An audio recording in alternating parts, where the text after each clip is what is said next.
कि हम मगध में कहीं सिमटे हुए, ऐसा थोड़ी है। अलौली में जहाँ चिराग पासवान जी का घर है, सबसे ज़्यादा हमारे कम्युनिटी के लोग रहते हैं। हम हर जगह जीत सकते हैं, लेकिन सवाल है कि एक परसेप्शन चलाया जाता है, नैरेटिव सेट किया जाता है। तो नैरेटिव सेट करना, परसेप्शन चलाना ठीक है, वो सब होता रहेगा, लेकिन ऐसी कोई बात नहीं है। हम लोग सब तरफ हैं और कोशिश हमारी है कि हम हर जगह लड़ेंगे, और हम लोग कहीं कम नहीं है। गरीबों के लिए बात करते हैं, कोई जात पात की बात नहीं करते हैं। बिहार विधानसभा चुनाव की कभी भी घोषणा हो सकती है, उससे पहले हिंदुस्तानी अवाम मोर्चा के राष्ट्रीय अध्यक्ष और बिहार सरकार में मंत्री संतोष सुमन ने बड़ी बात कह दी है। नमस्कार, आप देखना शुरू कर दिए हैं दर्श न्यूज और मैं हूं कुमार मनीष। देखिए, बिहार विधानसभा चुनाव को लेकर तमाम जो राजनीतिक दल तैयारी में तो लगी है, साथ साथ आपको बता लें कि चाहे महागठबंधन की बात कहे या एनडीए की बात करें, सीट शेयरिंग को लेकर अटकलें फंसते हुए नजर आ रही है।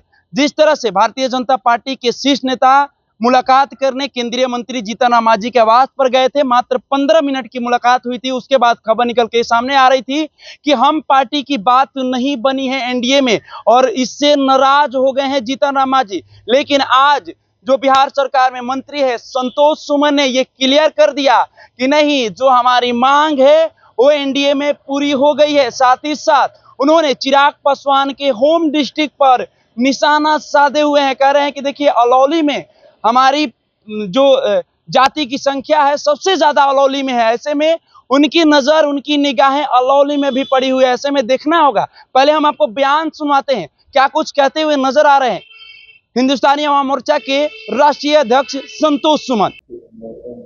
सर, क्या कहेंगे चुनाव की घोषणा आज कुछ हाँ, जैसा कि सुनने में आया है कि आज लगने वाला है 4 बजे, चुनाव आयोग ने प्रेस कॉन्फ्रेंस बुलाई है, तो ठीक है, इसको तो लगना ही है। 1-2 दिन आगे पीछे का कोई मामला नहीं रहता है। हम लोग तैयार हैं, चुनाव आयोग भी तैयार है और यहाँ बिहार की जनता भी तैयार है, तो हम समझते हैं कि सब अच्छा ही होगा। आप बोल रहे हैं कि आप लोग तैयार हैं, लेकिन सीट शेयरिंग को लेकर प्रॉब्लम कहा जा रहा है कि ज्यादा परेशान आप ही लोग हैं, नाराज चल रहा है। ऐसी कोई बात नहीं है, कोई सीट फॉर्मूला का कोई मामला नहीं है। फॉर्मूला एकदम स्ट्रेट है, सब सीधा साधा है, और सबको उनके हिस्से का सीट मिलेगा और सब मिलकर के हम लोग चुनाव लड़ेंगे और विजयी। बीजेपी के शीर्ष नेता मुलाकात करने आए थे केंद्रीय मंत्री जीतन राम मांझी के साथ, मात्र 15 मिनट की मुलाकात हुई, गुस्से में बाहर निकले। अरे ऐसा कहाँ था गुस्से में बाहर निकले गए? आपको तो कुछ बोले नहीं कि सब हंसते हुए निकले हैं। अब 15-20 मिनट बड़े नेताओं के लिए और बड़ी बात के लिए 5 मिनट ही बहुत बड़ी बात होती है, और उस समय व्यवस्था थी, उनको बाहर जाना था, दरभंगा का कार्यक्रम लगा हुआ था, इसलिए गए हैं। ऐसा कोई बात नहीं, हम लोग ऐसे भी मिलते जुलते रहते हैं और व्यक्तिगत रिलेशन भी हमारे बहुत अच्छे हैं। और वो आए थे, कोई सीट पर बात करने नहीं आए थे, वो हालचाल लेने आए थे। तो निश्चित तौर पर हम समझते हैं कि अभी सीटों पर आधिकारिक तौर पर 1 to 1 बात नहीं शुरू हुई है, और हम लोग को ऐसा लगता है कि कल से परसों तक बात शुरू हो जाएगी और उसके बाद 2-3 दिनों में खत्म हो जाएगी। डबल डिजिट पार कर पाएंगे? हम लोग तो चाहते ही हैं कि डबल डिजिट ही पार करें। डबल डिजिट से नीचे रहने का क्या मामला, हम तो ऑलरेडी 4 विधायक हैं, पिछली बार 7 लड़े हैं, और हमारी पार्टी को रिकॉग्नाइज करना है, तो हमारा तो है कोशिश कि हम लोग रहेंगे। और कितना कम से कम? अब देखिए, उसका कोई अभी आकलन नहीं है, हमने अपनी बातों को रख दी है। मांझी जी ने 20 डिमांड की है, मांझी जी ने बोला है, वो अपनी बात को हम रख दिए हैं, अभी मीडिया में बोलने की जरूरत नहीं है। वो बैठेंगे तो 1 to 1 और सीट टू सीट और कैंडिडेट टू कैंडिडेट बात करेंगे। हम समझते हैं कि 9 से 10 तारीख को हम लोग क्लियर कर लेंगे। इस बात में कितनी सच्चाई है? कहा जा रहा है कि 7 से 8 सीटें ही आपको जो है अभी तक ऑफर की गई हैं। देखिए, हम लोग को ऑफर कुछ नहीं किया गया, अभी तक ऐसी कोई बात नहीं है। ये सब मीडिया में है, और क्या है, किसी को भी कोई ऑफर नहीं किया गया है।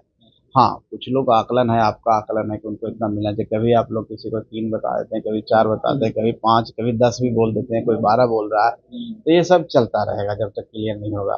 लेकिन जो भी बात होनी है हम लोग की अभी शुरू नहीं हुई उस लेवल पर।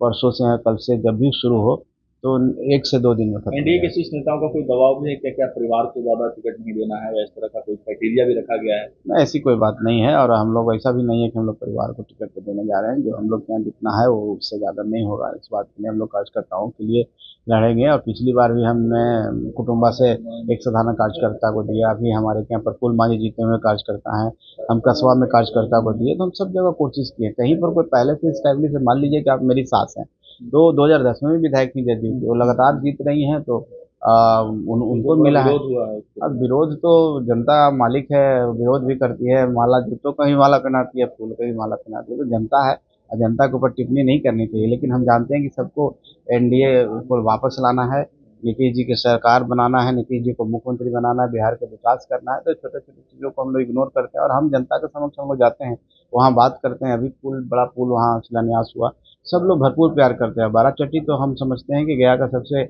युवा विधानसभा है, जो हम लोग से विशेष लगा। हम लोग जब भी लड़े 4 बार लड़ चुके हैं, 4 बार विजय हुए, मेरे पिताजी 2 बार और 2 बार ये जीती हैं। तो बाराचट्टी के बारे में लोग कुछ भी कहें, बाराचट्टी हम लोग दिल में रखते हैं। इमामगंज विधानसभा में कुछ बाकी ऐसे जनता है जो थोड़ी सी नाराजगी है कि समय भले ही कम मिला है लेकिन हम लोग से रूबरू नहीं हो पाए।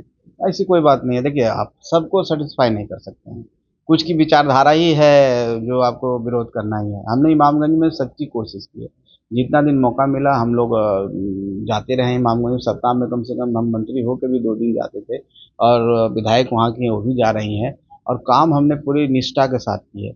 हम बताते हुए मुझे गर्व होता है कि हम लोग कम से कम 1500-1600 करोड़ की योजना इन 9 महीने में किया है।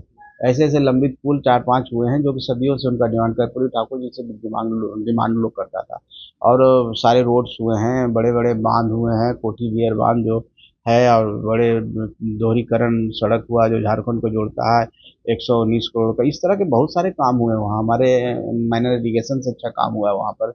तो हम समझते हैं कि विरोध स्वाभाविक प्रक्रिया है। एक सवाल यह भी उठ रहा है, आपकी पार्टी हिंदुस्तानी आवाम मोर्चा को देखा जाता है कि ज्यादातर मगध बेस्ड पार्टी है आपको, जो वहाँ पर ही ज्यादा आपके वर्कर है या फिर वोट बैंक है, तो क्या दूसरे क्षेत्रों में जैसे चंपारण हो गया, जिला मिथिला हो गया, शाहबाद हो गया, इन क्षेत्रों में भी आपकी नजर है वहाँ से? हमारी नज़र है, लेकिन आप लोग कॉपरेट नहीं करते हैं ना, आप ही लोग सिमटा दिए हैं। इस तरह के सवाल पूछेंगे और आप लोग तो कह देते हैं कि हम मगध के ही सिमटे हैं। ऐसा थोड़ी है। अलौली में जहाँ चिराग पासवान जी का घर है, सबसे ज़्यादा हमारे कम्युनिटी के लोग रहता है। अच्छा, हाँ, सबसे ज़्यादा अलौली सीट पर भी नजर है? अलौली से मैं ये नहीं कहा, लेकिन मैं एक उदाहरण दे रहा हूँ। आप रानीगंज चले जाइए, हम हर जगह जीत सकते हैं, लेकिन सवाल है कि एक परसेप्शन चलाया जाता है, नैरेटिव सेट किया जाता है। तो नैरेटिव सेट करना, परसेप्शन चलाना ठीक है, वो सब होता रहेगा, लेकिन ऐसी कोई बात नहीं है। हम लोग सब तरफ हैं और कोशिश हमारी है कि हम हर जगह लड़ेंगे, और हम लोग कहीं कम नहीं है। गरीबों के लिए बात करते हैं, कोई जात पात की बात नहीं करते हैं, सब लोग हम लोग का सम्मान करते हैं। और हमारे नेता श्री जीतन राम मांझी बिहार के मुख्यमंत्री भी रहे हैं और 80 से विधायक रहे हैं और हर क्षेत्र में काम किए हैं, तो ऐसा कोई बात नहीं। पटना मेट्रो का उद्घाटन हुआ है, तेजस्वी यादव कह रहे हैं चुनाव है तो उससे तो होते रहेगा। उनको विकास से डर लगता है, विकास से घृणा होती है, तो उनको सिर्फ झूठे वादे। बेचारे वो देख रहे थे कि हम सपना में सीएम बन के उद्घाटन करते हैं, कहानी की चल रही है, तो वो सब तो होता रहेगा, उनको बोलने दीजिए। देखते हैं तेजस्वी यादव? ना, ऐसी कोई चुनौती नहीं है, अभी उनको सीखने की जरूरत है। अभी देखिए, अभी वो प्रयोग कर रहे हैं ना, अभी नए हैं, अभी वो प्रयोग कर रहे हैं, प्रयोग सफल होगा तो देखा जाएगा। देखिए, 2010 का जो आंकड़ा था उससे कहीं ज्यादा रहे। तो आपने सुना सीट शेयरिंग को लेकर क्या कुछ कहते हुए नजर आए। उन्होंने कहा, साफ तौर से कह दिया कि देखिए, जो हमारी मांग है 20 सीट की मांग है, वो एनडीए में हमारा मांग जो है वो पूरा हो सकता है। ऐसे भी 2 से 3 दिन में इस पर मोहर भी लग सकती है। साथ ही साथ वो कह रहे हैं कि देखिए, हमारे मगध में ही पकड़ नहीं है, बिहार के तमाम जगहों पर पकड़ है। लेकिन सबसे बड़ी बात ये निकल के सामने आ रही है कि चिराग पासवान के होम डिस्ट्रिक्ट में उनकी नजर टिकी हुई है। अब देखना होगा कि क्या कुछ होता है इसको लेकर। अलौली पर क्या हिंदुस्तानी आवाम मोर्चा ताल ठोकती है या चिराग पासवान अपना ताल वहां से ठोकेंगे? फिलहाल हम इस खबर में इतना ही छोड़ जाते हैं। दीजिए हमें इजाजत, धन्यवाद।